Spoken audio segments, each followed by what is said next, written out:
Friends எல்லாரும் எப்படிங்க? Tata IPL 2025 7வது மேட்ச் சரிங்களா? ஸோ இது யாராக இருக்கலாம்? சன்ரைசர்ஸ் ஹைதராபாத்துக்கும் லக்னோ சூப்பர் ஜெயின்ஸ்க்கும் நடைபெறும் போட்டி ராஜீவ் காந்தி கிரிக்கெட் கிரவுண்ட் ஹைதராபாத்தில் நடைபெறுதுங்க சரிங்களா? இந்த மேட்ச்க்கு அந்த ஸ்பெஷல் டே பிளேயரை யார் இருக்காங்க அப்படின்னு கேட்டிங்கன்னா ரவி பிஷ்ணா தான் இருக்காரு. ரவி பிஷ்ணாவோட 150வது T20 மேட்ச் வந்து ப்ளே பண்ணுறாரு. லாஸ்ட் மேட்ச் வந்து ஈட்டார் ஃப்ளாப்னு சொல்லியிருந்தோம். விக்கெட்டை இவர் எடுத்திருந்தா கூட லாஸ்ட் மேட்ச்சில் ஃபேண்டசி டீமுக்குள்ளே வரல சரிங்களா? இந்த மேட்ச் வந்து இவர் வருவாரா வரலையான்றதை வீடியோக்குள்ளே பார்க்கலாம் வாங்க. அதே போல் நம்ம யாரெல்லாம் ட்ராப் பண்ணுறோன்றதை என்னோட ஒப்பீனியனில் சொல்லிடுறேன். மேபி அந்த பிளேயர் உங்களுக்கு பிடிச்சிருந்தா நீங்கள் யூஸ் பண்ணி பார்த்துக்காங்க. ஸோ நம்ம எப்பவும் சொல்கிறது போல டோட்டலாக இந்த 6 பிளேயர் தான் இருக்காங்க. இந்த 6 பிளேயர் வந்து யாரெல்லாம் ட்ராப் பண்ணலன்றதை என்னோட ஒப்பீனியன் சொல்லிடுறேன். ஃபஸ்ட்டு வந்து விக்கெட் கீப்பிங் ஆப்ஷன் வந்து இந்த 2 பிளேயர்லேருந்து ஒரு பிளேயர் ஃப்ளாப் ஆகிற மாதிரி என்னோட கணிப்பில் இருக்குது. நான் வந்து இஷான் கிஷான் மேலே ட்ராப் பண்ணி பார்க்குறேன். அடுத்து வந்து பார்த்தீங்கன்னா மார்க்ரம் மேலே ரிஸ்க் எடுத்து பார்க்குறேன். நான் மார்க்ரம் வந்து எப்பவுமே எடுக்கவே மாட்டேங்க சரிங்களா?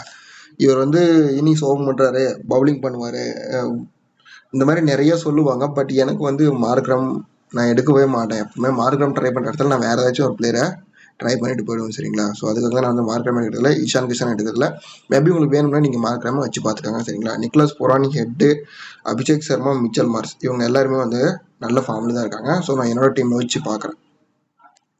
அடுத்து யார் யாரெல்லாம் எடுக்கலாம் எடுக்க வேண்டாம்ன்றது என்னோட ஒப்பீனியன் சொல்லிடுறேன். மேபி நான் சொல்லக்கூடிய பிளேயர் உங்களுக்கு யாராச்சும் பிடிச்சிருந்தா வச்சுக்கோங்க, பிடிக்கலன்னா நீங்கள் வேறு பிளேயரை ட்ரை பண்ணி பார்த்துக்கோங்க. ஸோ விக்கெட் கீப்பிங் ஆப்ஷனை பொறுத்த வரைக்கும் பாருங்கள் யார் இருக்காங்க. நிக்லஸ் பூரான், இஷான் கிஷான், என்டி கிளாசன், ரிசர்வ் பண்ணிட்டு 4 பேர் இருக்காங்க. நிக்லஸ் பூரான் வந்து சிம்பிளாக சொல்லணும்னா இவர் வந்து லாஸ்ட் மேட்ச்சில் நல்லா சூப்பராக அதை பெர்ஃபார்ம் பண்ணியிருந்தார் சரிங்களா? ஆனால் இவரோட வீக்னஸ் என்னன்னா ஒரு மேட்ச் வந்து நல்லா அதிகமாக பர்ஃபார்மன்ஸ் பண்ணாருன்னா அடுத்த மேட்ச்சில் வந்து ஃப்ளாப் ஆகிட்டு வருவார். அதுதான் ஒரு மைனஸ் பாயிண்ட்டு. இருந்தாலும் மிடில் ஆர்டரில் வந்து யாரும் விளையாடுறதுக்கு ஆளுங்க இல்லை லக்னோ பக்கம். ஸோ அந்த ரீசனுக்காக நான் வந்து பிக் பண்ணிக்கிறேன். நெக்ஸ்ட் வந்து பார்த்தீங்கன்னா இஷான் கிஷான் இருக்காரு சரிங்களா? ஸோ இஷான் கிஷானை பொறுத்த வரைக்கும் இவருக்கு ஒரு ரெக்கார்டு இருக்குங்க சரிங்களா? என்ன ரெக்கார்ட்னா 3 4 அடித்தா வந்து இவரை 500 4 வந்து ரீச் பண்ணுவார். நானே தான் வந்து இந்த மேட்ச்க்கு வந்து ரிஸ்க் எடுத்து பார்க்குறேன். அடுத்து வந்து இஷான் என்டி கிளாஸ்னு இருக்காரு. என்டி கிளாஸ்னை பொறுத்த வரைக்கும் இந்த வென்யூவில் மட்டுமே 470 ரன் அடிச்சிருக்காரு. 30 ரன் அடிச்சா வந்து இவர் இந்த வென்யூவில் மட்டுமே 500 ரன் அடிச்ச வீரர்னு சொல்லிட்டு ஒரு ரெக்கார்டை ரீச் பண்ணுவார். எடுடேட் ஆவரேஜும் வந்து சூப்பராக இருக்கு சரிங்களா? ஸோ அடுத்த பிளேயர் வந்து யார் இருக்காங்கன்னா ரிஷப் பண்ட் இருக்காரு சரிங்களா? ரிஷப் பண்ட் வந்து பார்த்தீங்கன்னா எடுடேட் ஆவரேஜ் வந்து சூப்பராக வச்சிருக்காரு. அதே போல் வென்யூலேயும் வந்து ஆவரேஜ் நல்லா தான் இருக்குது. ஸோ ரிஷப் பண்ணிட்டு லாஸ்ட் மேட்ச் டக் அவுட்டில் போயிட்டாரு. நல்லா அடிக்கக்கூடிய பிளேயர் தான். ஒரு லக்னோட கேப்டனாக வந்து இந்த மேட்ச் வந்து கேப்டன்சி நாக்கு ஆடுவாருன்றது ஒரு எதிர்பார்ப்பு. அதுக்காக நான் யூஸ் பண்ணி பார்க்குறேன். இவருக்கான ரெக்கார்டு என்னன்னு கேட்டிங்கன்னா ரிஷப் பண்ணிட்டுக்கு 3 4 அடித்தா வந்து இவர் 300 4களை வந்து ரீச் பண்ணுவார். அவருக்கான ரெக்கார்டு வந்து இதுதான் இந்த மேட்ச்சில் இருக்குது. அடுத்து வந்து பார்த்தீங்கன்னா திராவிஸ் ஹெட் இருக்கார். திராவிஸ் ஹெட் வந்து உங்களுக்கே தெரியும் இவர் வந்து விக்கெட் டேக்கிங் எடுக்கக்கூடிய பவுலர் அப்படின்னு கேட்டிங்கன்னா நல்லா லெஃப்ட் ஹேண்டர், நல்ல ஒரு லெஃப்ட் ஹேண்டர் வந்து ஸ்பீடாக வந்து பவுல் பண்ணக்கூடியவங்களுக்கு வந்து இவர் ஈஸியாக அவுட் ஆகிட்டு போயிடுறாரு சரிங்களா? ஸோ அந்த அளவுக்கு வந்து டிராவிஸ் ஹெட்டை விக்கெட் எடுக்கக்கூடிய பவுலர்ஸ் வந்து லக்னோ பக்கம் இருக்காங்கன்னா யாரும் இல்லை சரிங்களா? எல்லாரும் மோஸ்ட்லி இன்ஜுரி அந்த ஸ்டேஜில் தான் இருக்காங்க. ஸோ டிராவிஸ் ஹெட் வந்து நீங்கள் ட்ராப் பண்ண வேண்டாம். குயிக்காக ஒரு 15 ரன் அடித்தா கூட ஈஸியாக உள்ளே வந்துடுவார். இவருக்கான ரெக்கார்டு என்ன இருக்குது டிராவிஸ் ஹெட்னு கேட்டிங்கன்னா 7 சிக்ஸஸ் அடித்தா வந்து இவர் வந்து 50 சிக்ஸஸ் வந்து ரீச் பண்ணுவார். அந்த ரெக்கார்டு இவருக்கு இருக்குது. அடுத்து வந்து மிச்சல் மார்ஸ் இருக்கார்.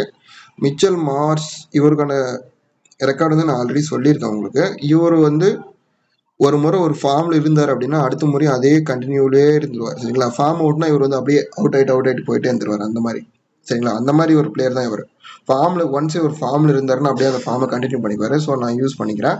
அடுத்து வந்து டேவிட் மில்லர் இருக்காரு. இந்த மேட்ச்சில் நான் டேவிட் மில்லர் ட்ராப் பண்ணிட்டு படோனி யூஸ் பண்ணி பார்க்குறேன் சரிங்களா? ஸோ படோனிக்கான ரெக்கார்டு இருக்குது. 2 6 அடிச்சா வந்து இவரும் 50 சிக்ஸஸ் வந்து ரீச் பண்ணுவார் T20s சரிங்களா? ஸோ அந்த ரீசனுக்காக படோனி ட்ரை பண்ணி பார்க்குறேன். மில்லர் மேலே ரிஸ்க் எடுத்து பார்க்குறேன் இந்த மேட்சை பொறுத்த வரைக்கும். உங்களுக்கு வேணும்னா படோனி வேணும்னா நீங்கள் மில்லர் வேணும்னா நீங்கள் யூஸ் பண்ணி பாருங்கள். நான் வந்து படோனி ட்ரை பண்ணி பார்க்குறேன். அபினவ் மனோகர் இந்த பிளேயரை பற்றி யாரும் பேசவே மாட்டாங்க. நல்லா புரிஞ்சுக்கோங்க. இவருக்கு வந்து ஒரு ரெக்கார்ட் இருக்குது சரிங்களா? நான் ட்ரை பண்ணல. மேபி நீங்கள் ஜிஎல் ட்ரை பண்ணுறாங்க அப்புறம் சன்ரைசர்ஸ் பக்கம் மிடில் ஆர்டரில் ஒரு ரிஸ்க் ட்ரை பண்ணி பார்க்குறேன் அப்படின்னா நீங்கள் வேணுன்றவங்க யூஸ் பண்ணிக்காங்க சரிங்களா? இவருக்கான ரெக்கார்ட் என்னன்னு கேட்டிங்கன்னா 3 4 அடித்தா வந்து 50 4 வந்து ரீச் பண்ணுவார். அதே போல் 3 சிக்ஸஸ் அடித்தா வந்து 50 சிக்ஸஸ் வந்து ரீச் பண்ணுவார். வெறும் 2% தான் இருக்குது சரிங்களா? ஸோ ஜிஎல் வந்து நான் நிறைய டைம் ட்ரை பண்ணுறேன் ப்ரோ. அதில் ஒரு டீம் வச்சு பார்க்கலன்னா வச்சு பாருங்கள் சரிங்களா? யாரும் எதிர்பார்க்க முடியாது. திடீர்னு டாப் ஆர்டர்லேயே 2 விக்கெட் விழுந்தால் கூட இவர் மிடில் கூட வரலாம் சரிங்களா? யூஸ் பண்ணுறவங்க யூஸ் பண்ணிக்காங்க. அடுத்து வந்து ஆல்ரவுண்ட் ஆப்ஷனில் பார்க்கலாம். ஆல்ரவுண்ட் ஆப்ஷன் பொறுத்தவரைக்கும் அபிஷேக் சர்மா இருக்காரு. அபிஷேக் சர்மா ஆக்சுவலாக லாஸ்ட் மேட்ச் ஃப்ளாப் கேட்டகரி தான் கணக்குக்கு. ஆனால் இவர் வந்து குயிக்காக ரன் அடிச்சதுனால வந்து ஃபேண்டசி டீமுக்குள்ளே வந்தார். சரிங்களா. ஸோ ஆவரேஜ் 8-8 ஆவரேஜும் நல்லா இருக்குது, வென்யூ ஆவரேஜ் நல்லா இருக்குது. ஸோ நம்ம யூஸ் பண்ணிக்கலாம். இவரை ட்ராப் பண்ணுறது கொஞ்சம் டேஞ்சரஸான பிளேயர் தான். சப்போஸ் வந்து இவரை ஒரு சில டைமில் பவுலிங்கும் பண்ணுறாரு. அந்த ரீசனுக்காக தான் நம்ம பிக் பண்ணி கொடுக்குறோம் உங்களுக்கு. நிதேஷ் ரெட்டி இருக்காரு.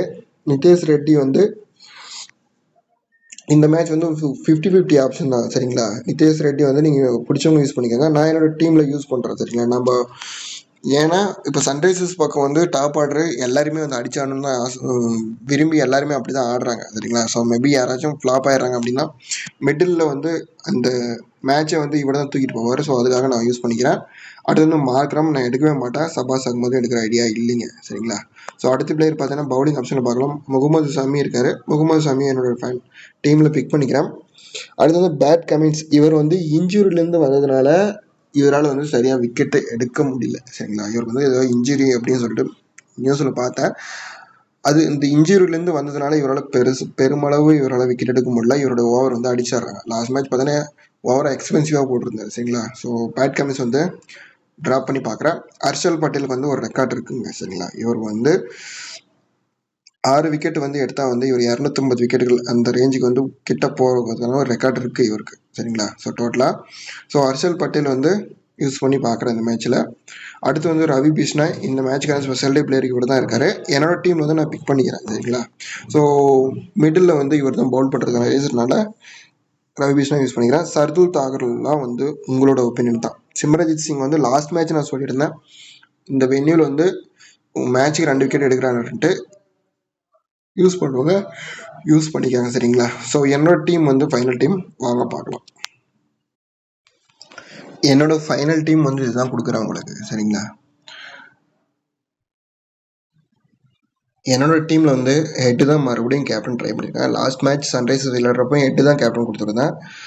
இந்த எகெயின் நான் மறுபடியும் ஹெட்டே ட்ரை பண்ணுறேன். சரிங்களா. ஸோ அபிஷேக் சர்மா வந்து ஏன் ட்ரை பண்ணல, அபிஷேக் சர்மா ட்ரை பண்ணிடலாம். ஏன்னா இவர் ஒரு மேட்ச் வந்து இனிஷியல் ஸ்டேஜில் அவுட் ஆகிட்டு போயிட்டாருன்னா மறுபடியும் அடுத்த மேட்ச்சும் வந்து அதே மாதிரி அவுட் ஆகிட்டு போயிடுறாரு அபிஷேக் சர்மா. ஸோ தொடர்ந்து 2 மேட்ச் வந்து ஃப்ளாப் ஆகிட்டு அடுத்த மேட்ச் தான் வந்து ஹிட்டு பண்ணுவார் அபிஷேக் சர்மா. அந்த மாதிரி தான் ஐபிஎல்ல அந்த மாதிரி தான் பண்ணிட்டு இருக்காரு. ஹெட்டு வந்து ஒரு முறை வந்து 50 அடிச்சாலும் அடுத்த முறையும் அதே 50 வந்துட்டுறத அடிக்கிறார். சரிங்களா. ஸோ அந்த ரீசனுக்காக தான் நான் கொடுத்துருக்கேன். எகெயின் ஹெட்டே ட்ரை பண்ணியிருக்கேன். ரிஷப் பண்ட் வந்து இந்த மேட்ச் வந்து ரிஸ்காக வைஸ் கேப்டன் ட்ரை பண்ணியிருக்கேன். சரிங்களா. ஸோ மேபி உங்களுக்கு சிவிசி பிடிக்கலாம், வேறு பிளேயர் கூட நீங்கள் ட்ரை பண்ணி பாருங்கள். அதே மாதிரி பட்டோனி வந்து 11th ஆப்ஷன் அவங்களுக்கு கொடுக்குறேன். சரிங்களா. பட்டோனி, நிதேஷ் ரெட்டி இவங்க 2 பேரும் வந்து உங்களுக்கு 11th ஆப்ஷனே கொடுக்குறேன். சரிங்களா. நீங்கள் பட்டோனி பிடிக்கலாம், மேபி நீங்கள் மில்லர் ட்ரை பண்ணிக்காங்க. உங்களுக்கு மார்க்ரம் வேணால் நீங்கள் மார்க்ரம் ட்ரை பண்ணியிருக்காங்க. ஸோ அந்த 11th ஆப்ஷன் பிளேயரை தான் வந்து பட்டோனி கொடுத்துருக்காங்க உங்களுக்கு. மேபி பிடிக்க பிளேயர் ட்ரை பண்ணி பார்த்துக்காங்க. அடுத்து வந்து மீதி எல்லா பிளேயருமே வந்து என்னோட ஒப்பீனியனில் வரதுக்கான கேரண்டி இருக்குது. இவங்க 2 பிளேயர் மேலே கொஞ்சம் டவுட் இருக்குது. சரிங்களா. ஸோ அடுத்து ஒரு நல்ல வீடியோவில் சந்திக்கிறேன். வீடியோ பற்றி கருத்துக்கள் வந்து மறக்காம கமெண்ட்ஸ் சொல்லிட்டு போங்க. ட்ரை பண்ணுங்கள், கிடைக்கும். அதே போல் ஒரே ஒரு நல்ல ஒரு மோட்டிவேஷன் வந்து உங்களுக்கு கொடுக்கணும் அப்படின்னு கேட்டிங்கன்னா நல்லா புரிஞ்சுக்காங்க. இந்த விதி வந்து 1000 கதவு வந்து மூடினாலையும் நம்ம பண்ணக்கூடிய முயற்சி வந்து ஒரு கதவு திறக்கும்னு சொல்லுவாங்க. ஸோ முயற்சி நம்ம பண்ணுவோம். சரிங்களா. அந்த முயற்சியில் தான் வந்து நம்மளுடைய வெற்றி அடங்கும். நம்ம எந்த அளவுக்கு நம்ம முயற்சி பண்ணுறோமோ அதை பொறுத்து தான் நம்மளுடைய வெற்றி அமையும். சரிங்களா. ஸோ அடுத்த ஒரு நல்ல வீடியோவில் சந்திக்கிறேன். தேங்க்ஸ் ஃபார் வாட்சிங்.